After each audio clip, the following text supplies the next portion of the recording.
Good morning everyone. जैसा कि हम लोग देख रहे हैं कि हम लोग नीट के सारे क्वेश्चन बायो का लगभग लगा लिए, 10-5 क्वेश्चन बचा हुआ है। और देखा गया मोस्टली ये कि सिर्फ क्वेश्चन 10 से 20%, 10 से 20 क्वेश्चन टफ दिखाई दिए और बाकी सारा खेल बिल्कुल इजी इजी क्वेश्चन आपका दिया हुआ है इसमें, है ना। इसलिए बार बार कहते हो कि बायो में अगर अच्छा है, बेहतरीन करना है तो सब ज़्यादा काम आपको रिवीजन पर करना पड़ेगा।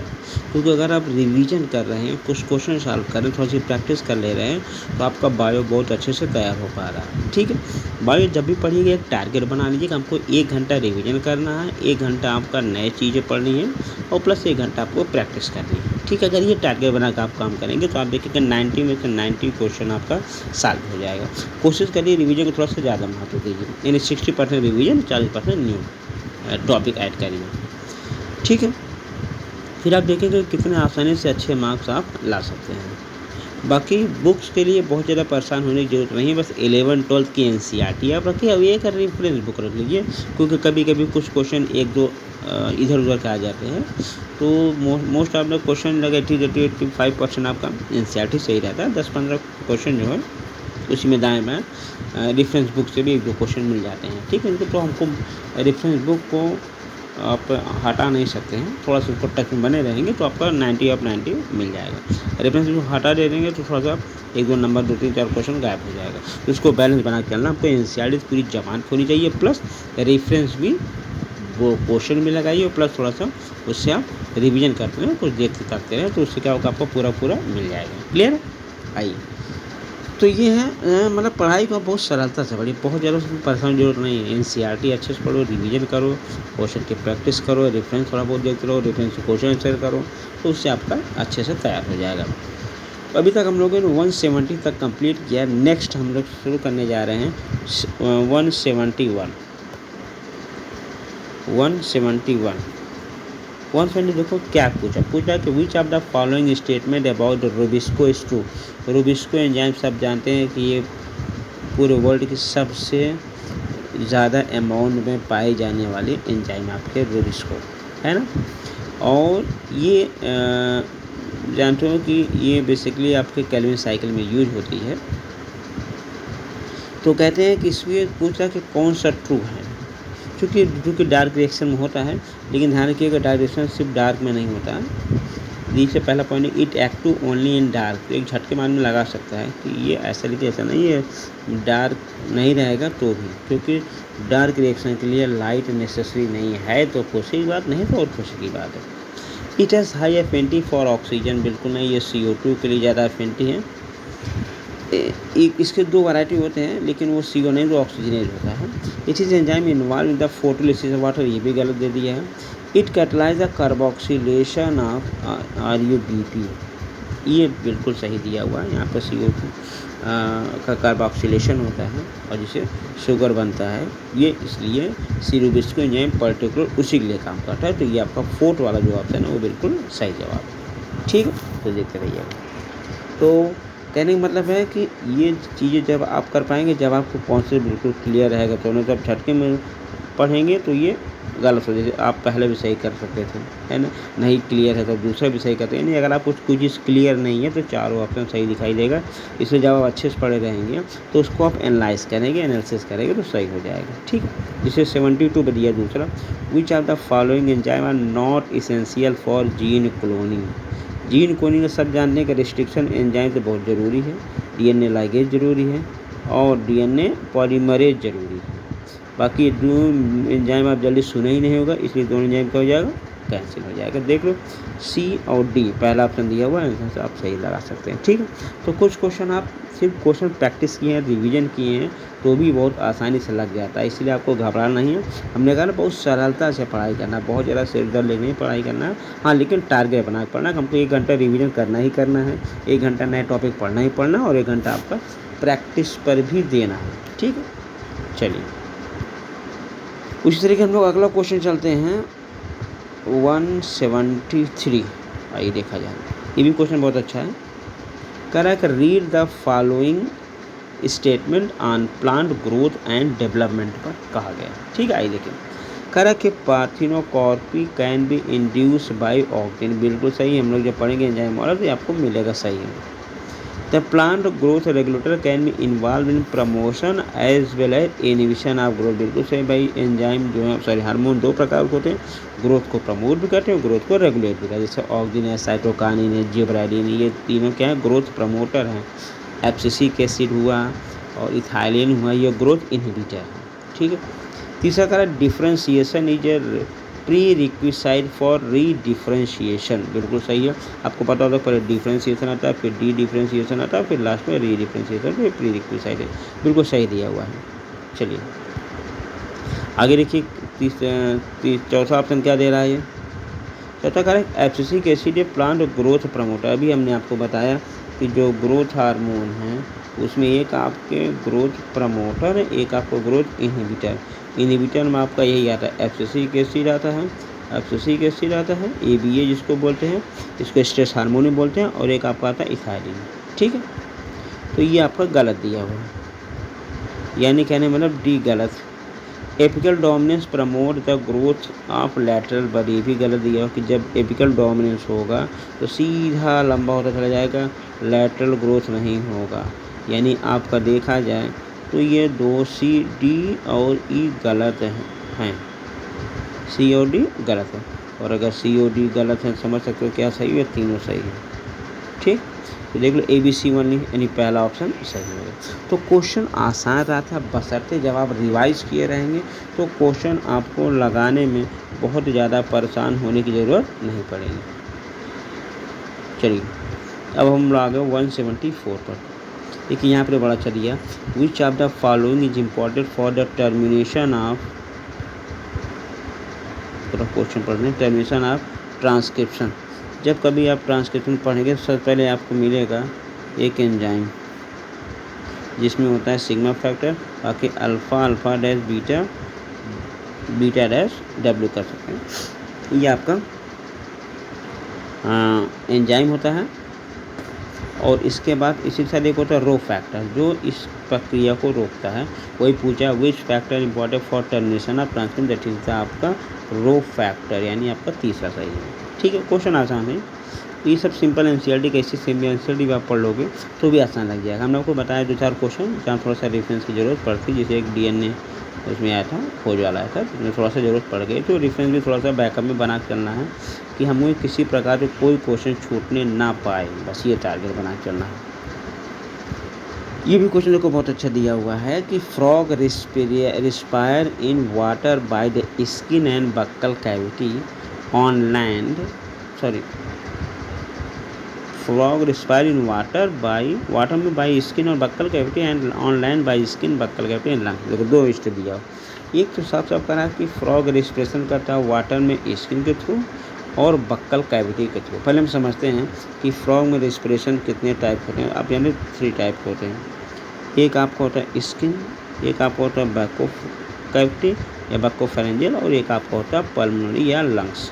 ठीक है, तो स्किन बेसिकली तब यूज़ किया जाता है जहाँ ऑक्सीजन थोड़ा सा कम मिले, जैसे मान ली वाटर में डिजॉल्व ऑक्सीजन है, या जब एस्टिवेशन या हाइबरनेशन के लिए कीचड़ में जाता है तब ये स्किन का प्रयोग करता है। तो वाटर में most of respiration by skin.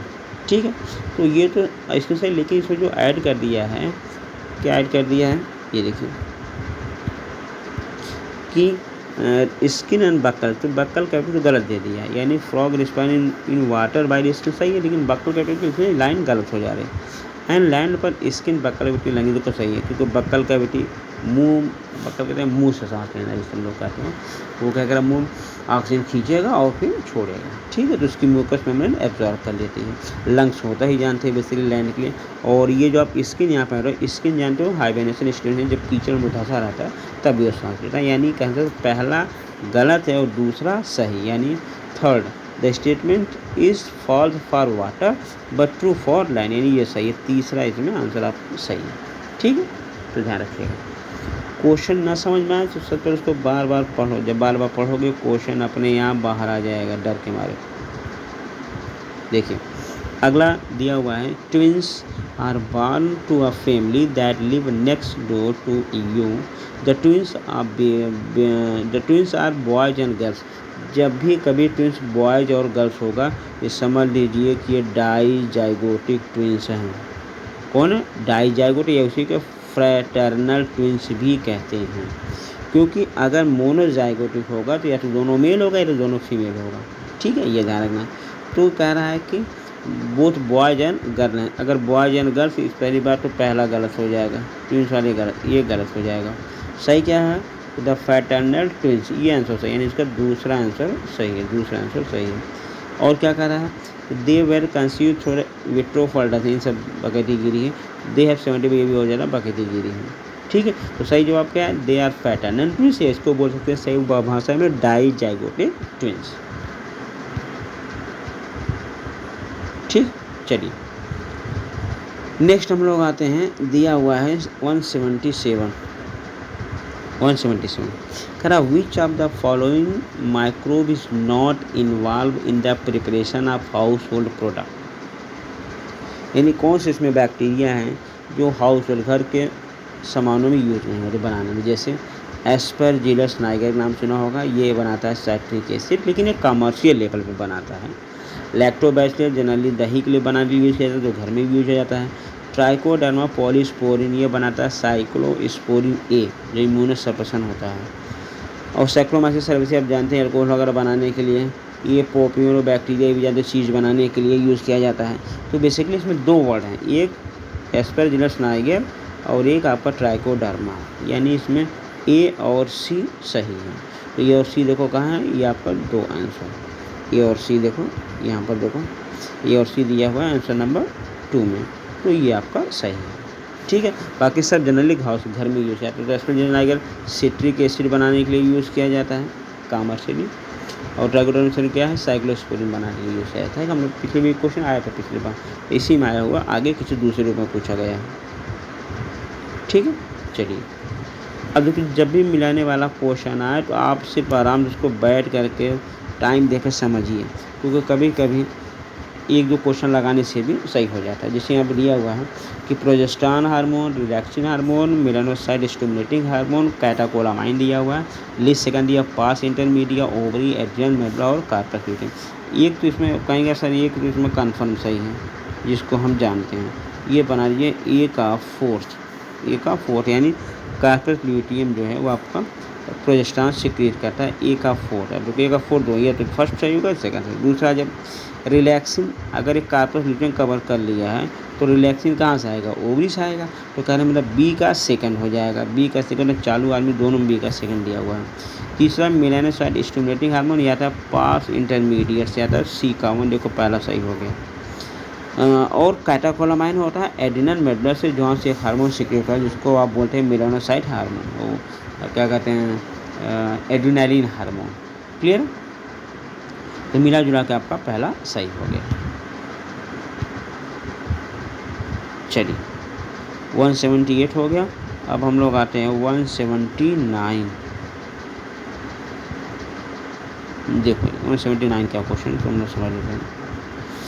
Blue and white selectable marker have been developed which differentiate recombinant colony from non-recombinant colonies on the basis of their ability to produce color in the presence of chromogenic substance। तो ये question हम लोग बाहर भी इसके पहले भी question किए गए थे, उसमें देखो बताया था हमने आपको कि अगर वाइट रहेगा तो वो रिकॉम्बिनेंट है, और अगर ब्लू रहेगा वो तो नॉन रिकॉम्बिनेंट है। हमने बताया था क्यों, क्योंकि अगर नॉर्मल प्लाज्मिड है जिसमें जीन डाला गया है, जिससे मान लिया ग्लाइकोसाइडेज अभी हुआ था, तो ग्लाइकोसाइडेज जब किसी केमिकल को तोड़ता है सब्सटेंस को, तो ब्लू कलर वहाँ पे आता है। लेकिन जब उसी बीटा ग्लाइकोसाइडेज का जीन लैग जेड करके था, उसके बगल जब कोई आप जीन ट्रांसफ़र करते हैं, इनको रिकॉम्बिनेंट बनाते थे, तो वो जीन इनएक्टिव हो जाता है, जिसको हम बोलते हैं इनसर्शन इनएक्टिवेशन, जिसकी वजह से बीटा ग्लाइकोसाइडेज जो एंजाइम था वो काम नहीं करता था, और जब काम नहीं करता था तो वहाँ पर वाइट कलर आता था। ठीक है, तो अगर वाइट कलर आएगा तो हम कहेंगे ये रिकॉम्बिनेंट है, और अगर ब्लू कलर आए तो हम कहेंगे नॉन रिकॉम्बिनेंट। ओके, ठीक है। तो यहाँ पे देखो अब हम लोग आते हैं, देखिए चिल्ला कह क्या रहा है, एक सेकंड, ये कह क्या रहा है, the blue colour colony have DNA insert in the plasmid, they are identify as a recombinant colony. Blue colour जब भी होगा तो रिकॉम्बिनेंट कॉलोनी जो होगा नहीं होगा, यानी इसका मतलब ब्लू कलर जो हैगा ये गलत हो जाएगा आपका। ब्लू कलर पहला स्टेटमेंट आपका गलत हो गया। The colony without blue colour have insert in the plasmid are identify as a rec colony, यानी दूसरा आपका सही हो गया, यानी क्वेश्चन नंबर 179। क्लियर? तो ये आपको पता कि ब्लू कैसा है आपका नील कॉम्बिनेट, अगर वाइट का रहा है तो रिकॉम्बिनेट, ये वाइट वाला सही हो जाएगा कि the colony without blue colour, यानी वाइट कलर चल रहा है इंसाइड द प्लाज्मिड मेम्ब्रेन, तो इसका मतलब इससे में फर्स्ट रॉन्ग है और सेकंड सही है। देखो कहीं है फर्स्ट रॉन्ग कौन सा है, ये चौथा है, first incorrect and second is correct, that means चौथा आंसर उसका सही है। क्लियर? 179 का चौथा। चलिए नेक्स्ट हम लोग आ रहे हैं, लास्ट क्वेश्चन करने जा रहे हैं इसका 180। ये भी देखिए एनसीईआरटी अगर आप पढ़ें तो आराम से लग जाएगा, सिंपल क्वेश्चन है कि एक ये होता है ना, देखिए एक मिनट, एक इक्वेशन आप पढ़ोगे एनसीईआरटी में भी दिया हुआ है कि विच of the following equation represent the world पर लॉजिस्टिक ग्रोथ ये ऑफ पॉपुलेशन, इसका बहुत प्यारा है। तो ये आपका जो होता है आपका सेकंड आंसर इसमें है ये, इसको आप रट लीजिए, ये आता भी है dn/dt equal to RN bracket में k minus n upon k। ठीक, तो इसका दूसरा ऑप्शन सही है। इस प्रकार हम देखिएगा क्वेश्चन अब धीरे धीरे लगातार आसान होते चले जा रहे हैं। तो बस इतना ध्यान रखना है आपको कि ज़्यादा से ज़्यादा रिवीजन आपको करना है। जब आप रिवीजन करें क्वेश्चन आसान हो जाएगा, और इसके बाद थोड़ा बहुत आप पढ़ते भी रहें और क्वेश्चन को ज़्यादा से ज़्यादा सॉल्व करेंगे तो हम देखेंगे कि अभी तक हम लोगों ने देखा कि 10 से 20 क्वेश्चन बहुत आसान था और बाकी टफ था और बाकी सब आसान दिखाई दे रहे हैं। तो क्वेश्चन टफ नहीं होते हैं, टफ तब होता है जब हमको नहीं आता। तो हमको क्या करना, आना है। आएगा कैसे? रिवीजन करेंगे, पढ़ेंगे कि बायोलॉजी का क्या कहता है कि तुम मुझे रिवीजन दो, मैं तुम्हें आंसर दूंगा। क्लियर है? तो आप पढ़िएगा, रिवाइज करिएगा। मिलते हैं हम लोग अगली क्लास में दमदारी के साथ। थैंक यू, धन्यवाद।